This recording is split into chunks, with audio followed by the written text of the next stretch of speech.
राष्ट्रपति रामनाथ कोविंद भोपाल में आरोग्य भारती के कार्यक्रम में शामिल हुए। उन्होंने सीएम शिवराज सिंह चौहान की मौजूदगी में आरोग्य मंथन कार्यक्रम का शुभारंभ किया और जनता को योग का महत्व भी बताया।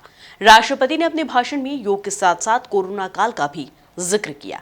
इसी पर देखिए हमारी यह खास रिपोर्ट। राष्ट्रपति रामनाथ कोविंद ने कहा कि कुछ लोग योग को मजहब से जोड़ते हैं। यह दुर्भाग्यपूर्ण है। डॉक्टर के पास कई मजहब के लोग जाते हैं। डॉक्टर कहे कि योग करना है, टहलना भी है, तो ये सब काम करते हैं क्योंकि डॉक्टर से विरोध नहीं कर सकते, क्योंकि उसको अपने स्वास्थ्य की चिंता है। कुछ लोग योग को लेकर भ्रांतियां फैलाते हैं। इससे बचने की जरूरत है। प्रकृति के साथ आप जितना संपर्क में रहेंगे उतने ही स्वस्थ रहेंगे। शनिवार को भोपाल में स्वास्थ्य को लेकर आरोग्य मंथन कार्यक्रम का शुभारंभ राष्ट्रपति रामनाथ कोविंद ने भोपाल के मिंटो हॉल में किया और उपस्थित लोगों को योग का मूल मंत्र बताया। इस संदर्भ में आरोग्य भारती ने शहरी और ग्रामीण क्षेत्रों में जागरूकता बढ़ाने के साथ साथ सभी चिकित्सा पद्धतियों से जुड़े लोगों को एक साथ लाने का अत्यंत लाभकारी प्रयास किया है। आधुनिक जीवन शैली से जनित अस्वस्थता की रोकथाम पर विशेष ध्यान देकर Arogya Bharati preventive and promotive health care को प्राथमिकता देने के राष्ट्रीय लक्ष्य के अनुरूप कार्य कर रही है। देवियों और सज्जनों, प्राचीन चिकित्सा पद्धतियों के विज्ञान सम्मत आयामों को आधुनिक चिकित्सा पद्धतियों के साथ जोड़ना सबके लिए हितकर सिद्ध होगा।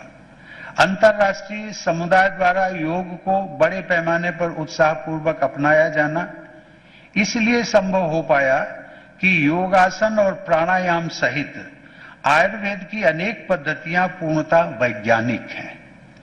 ये पद्धतियां पूरे विश्व समुदाय के लिए कल्याणकारी सिद्ध हुई हैं। इस मौके पर राज्यपाल मंगूभाई पटेल ने कहा कि स्वस्थ रहने के लिए कुछ त्याग करना पड़ता है। कई बच्चे पिज्जा खाते हैं और कोल्ड ड्रिंक भी पीते हैं, तो कैसे बच पाएंगे। पहले के जमाने में लोग समझौता करते थे और पौष्टिक आहार लेते थे, सात्विक आहार लेते थे, इसलिए वह स्वस्थ रहते थे। इसके साथ ही उन्होंने जनित रोगों की संख्या को लेकर भी ध्यान देने की जरूरत को बताया। खाने की आदत एवं पर्यावरण में असंतुलन मुख्य कारण है। यहाँ खाने की बात हुई, अभी तो पिज्जा का जमाना चल रहा है। कई बच्चे पिज्जा खाते और थम्स अप की बोतल भी साथ में रखते हैं। तो कैसे पचा सकेंगे, और बड़े उम्र वाले तो खाएंगे तो क्या होगा। मैं समझता हूं कि रोगों का प्रसार करने में खाने की आदत पर एवं पर्यावरण के असंतुलन मुख्य कारण। पहले के जमाने में लोग सात्विक और पौष्टिक आहार लेते थे और श्रम भी ज्यादा करते थे। इस वजह से लोग स्वस्थ रहते थे।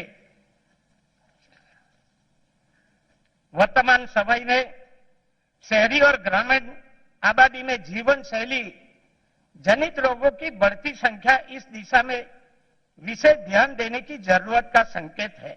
मुख्यमंत्री शिवराज सिंह चौहान ने कहा कि एलोपैथिक और होम्योपैथिक सभी एक दूसरे के पूरक हैं। इनके इलाज से लोगों को फायदा पहुंचा है।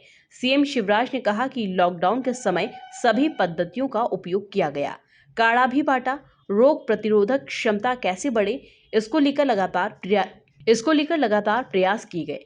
त्रिकुटा से करोड़ों परिवार लाभान्वित हुए। सबको मिलाकर बेहतर परिणाम मिले। प्राणायाम और योग के कारण मैं खुद भी स्वस्थ रहता हूँ। सरकार को टाइम नहीं कि इतना मंथन करे, लेकिन पब्लिक को भी इस बारे में जागरूक होना चाहिए। उन्होंने इस दौरान प्राकृतिक खेती के महत्व को भी समझाया।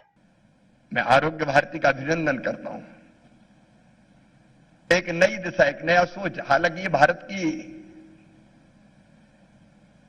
प्राचीन पद्धतियों को से लेके आधुनिक पद्धतियों तब जब ये बहस होती है कि एलोपैथी अच्छी है कि आयुर्वेद अच्छा है कि यूनानी अच्छी है,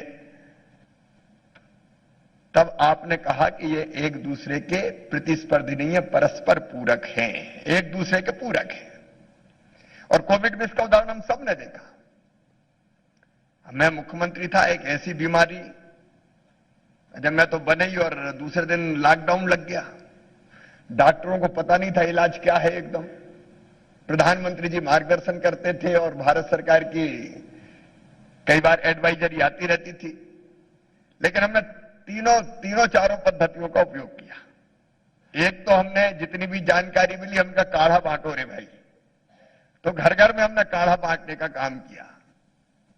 गिले उबालो, खूब पियो, शरीर की रोग प्रतिरोधक क्षमता बढ़ेगी। तो हमने त्रिकुट काढ़ा, हमारे मंत्री रामकिशोर काबरे जी बैठे हैं, हमने करोड़ों परिवारों में वो त्रिकुट काढ़ा पहुंचाने का काम किया। फिर जितनी भी जानकारी थी, क्योंकि उस समय कौन सी दवाएं दें यही एलोपैथी में भी क्लियर नहीं था, स्पष्ट नहीं था, तो उसका भी उपयोग किया, वो भी जुटाई प्रधानमंत्री जी की कृपा से। और तीसरी चीज, मध्य प्रदेश में हमने योग से निरोग अभियान चलाया, साथ में इसका भी उपयोग किया। जो होम घर में आइसोलेशन में थे, हमने टीमें तैयार की और उनको ऑनलाइन योग सिखाते थे, प्राणायाम, योग, कौन कौन से आसन कर सकते हैं।